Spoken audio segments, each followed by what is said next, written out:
Hello, in this video I want to show you how to change the display resolution as well as the orientation on Microsoft Surface Pro 8. And to do this you'll need to open a Start, right here move to the settings, select the system, display, and right here you can change the resolution in scale and layout, so pick a different resolution if you want. There's also option to enable or disable rotation lock, so if you want your tablet to stay in a lock like this, you can enable lock right now, and it won't rotate to the other side now.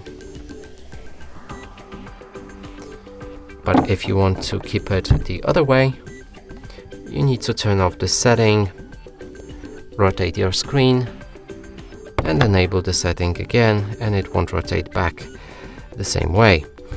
And that's it for this video. Hope you like it. Please consider subscribing to our channel, leave a like and a comment below.